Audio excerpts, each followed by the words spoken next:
Hello guys, Greg back with another video on the channel. It is all killer, no filler.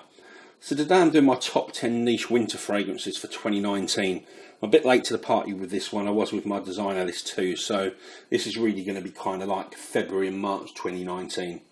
Fragrances in the video, they're not necessarily my all-time top 10 suggestions for winter. They're not even my own personal all-time top 10 winter fragrances. They're just the ones that I'm wearing the most personally this winter, the ones I'm enjoying wearing the most. So let's get straight into it. First up, we've got one that doesn't really get talked about much. As you can see, this is called Casbah by Robert Piguet, and this is a really great churchy incense scent. There's a lot of other notes in here. To be honest, you won't notice them. What you're going to pick up is an amazing incense note, probably the best that I've come across actually. It's got that timeless classic feel to it. It was actually created this decade. I think it was 2012, I believe, but it's got that feel that it was crafted like in the 1940s at the same sort of time that Robert Piguet's flagship fragrance Fracas came out. So it's got that kind of classy feel to it. Amazing fragrance. Number 9, one from a brand that I very rarely talk about, but this brand has got a line within their ranges that I think is really good.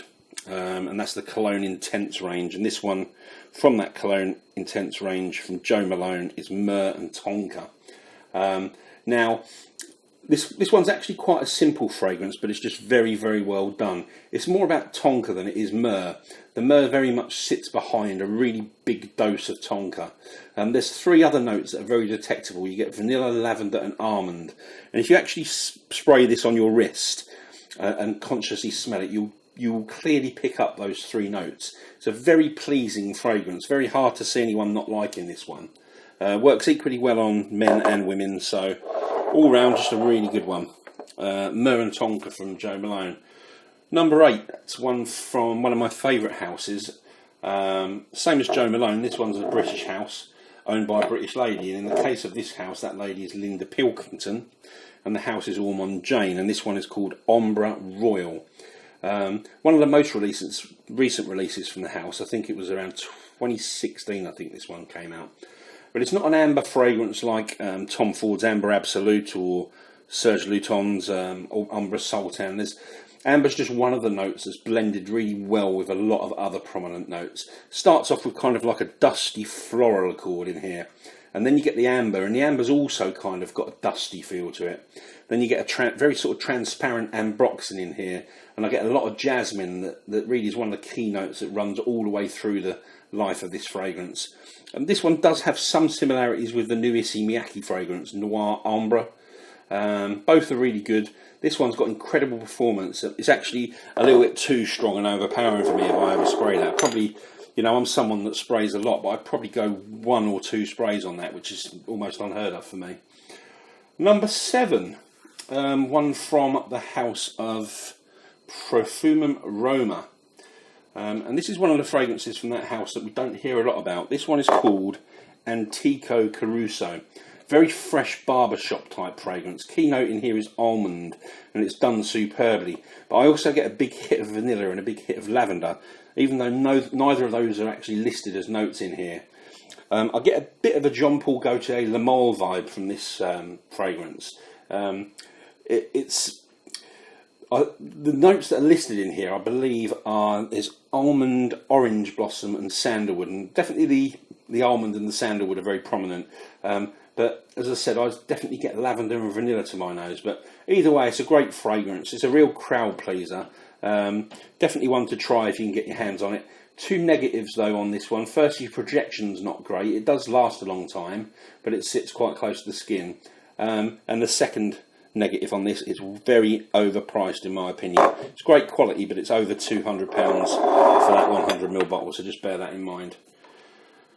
Number 6, one that's from a house that's got a lot of shine recently, mainly down to one slightly more attractive than me YouTube reviewer that's done reviews from this house. This is from Goldfield and Banks, and this is called Desert Rosewood.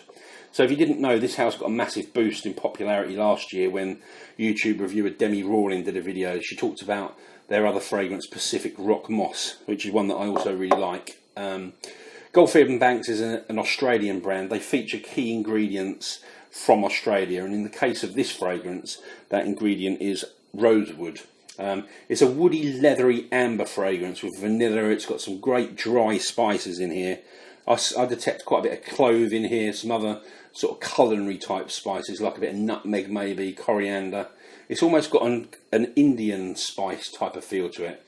And the dry down in here is a woody patchouli. Pretty unique fragrance. I'm always on the lookout for something different, and this one fit the bill, so really impressed with this one. And as I say, I really like Pacific Rock Moss from that house as well. Number 5. Another fragrance that doesn't really get an awful lot of talk. I love this house generally. There's very few things that they bring out that I'm not impressed with. Their luxury lines are also superb. I love Trench and Tuxedo, which are from their range called Le Vestiaire de Parfum. That means cloakroom fragrances, but this one is from their Oriental collection. The house is, if you didn't guess, Yves Saint Laurent, and this one is called Splendid Wood. And this one's just a blast of different types of woods for me. It's got what I'd describe as a very light woods, and by light I don't mean in terms of strength, I mean in terms of the colour of the wood. Lots of cedar, very wearable oud. It's also, this one's got cypriol oil in here, which is an oil that's extracted from plants, and it's got a very distinctive spicy woodiness to it. If you like Parfum de Marly Herod, that's another fragrance that uses cypriol oil really well. But this one's also got a great cardamom note in here, which is something that I think Yves Saint Laurent do really well. We all know it from La Nuit de l'Homme. But all round, great fragrance. That is Splendid Wood. So where are we up to? Number 4. Now, I overlooked this one for a long time, but I've only recently started to really appreciate how good this one is.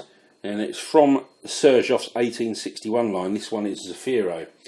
Very well balanced fragrance. Obviously, often I find fragrances that have a lot of dimensions to them tend to go too strong in one area, and that can be off-putting. But Zafiro's got the perfect balance of sweetness, spiciness, resins, incense and woods. It's got all those things in perfect measure, and the incense has kind of a sort of pepperiness to it.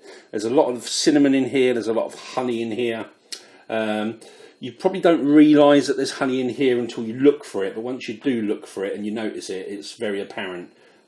It's a very sweet honey, not harsh animalic, that seems to be used a lot in fragrances at the moment.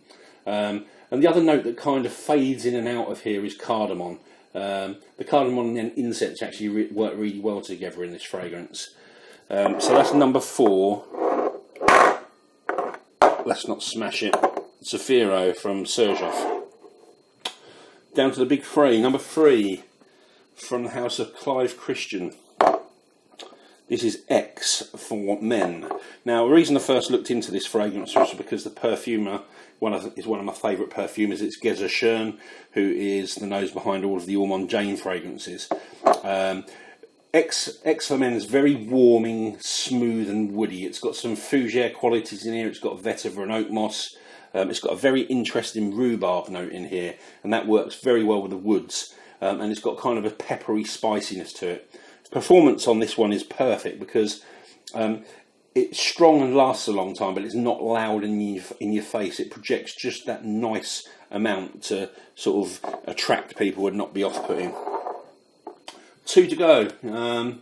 Now, I absolutely love this fragrance. Love at first sniff, this was.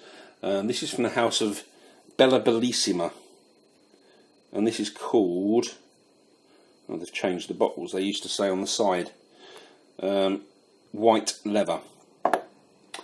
Something in this fragrance always reminds me of Tom Ford's Oud Wood. They're very different fragrances, but there's a similarity in there. This one probably leans about 60% feminine in my opinion, but that doesn't bother me at all. I think it's one of those fragrances that smells manly on a man and elegant on a lady.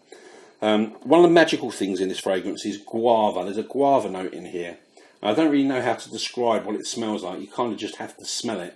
But it is an unusual note, but it just works really well in here. Other key notes in here are leather, vanilla and oud. And it's a very wearable oud. And I think that's probably where I get the Tom Ford oud wood comparison from. Similar use of oud in both fragrances. But this one is a beast mode performer all round. Lasts forever. Really strong projection. But overall, just a great smelling fragrance. That's White Leather from Bella Bellissima. So, my number 1 fragrance for winter 2019. One of the lesser talked fragrances from the house of Parfum de Marly. Have you guessed? This one is called Habdan. Now, this has a fair bit of development on my skin, this one. The first spray of this smells like kind of like a cinnamon coated apple. But then after less than a minute, it completely switches and I get like a smooth leather coming through. And then the spicy apple comes back again, but then it's mixed in with some frankincense. There's a great combination of caramel and myrrh in this fragrance. I always find myrrh hard to describe, but it's kind of like a bitter resinous smell, but it really gives weight to a fragrance. Now, usually you'll find myrrh mixed with vanilla, but in this fragrance it's mixed with caramel, and it works really, really well. Probably my favourite Parfum de Marly fragrance, and I do like most of them. Most of the other ones do get a lot more talk than this, but I think this is superb. And it's my #1 pick for winter 2019. That's Habdan from Parfum de Marly. So there you go, guys. That is my top 10 niche winter fragrances for 2019. Thank you very much for watching, as always. And as always, at the end of my videos, remember that you can purchase samples of any of these fragrances and around 500 others from my online store, which, if you don't know, is fragrancesamplesuk.com. If you're outside of the UK, you can't purchase through the website, but you can email us at info@fragrancesamplesuk.com and we can sort orders out. Both of those addresses will be in the video description. Very shortly, we'll be launching fast-tracked European shipping to the website within the next couple of weeks. So if you're in Europe, keep an eye out for that. But once again, thanks again for watching, guys. I'll be back soon with another video. See you all soon. Cheers.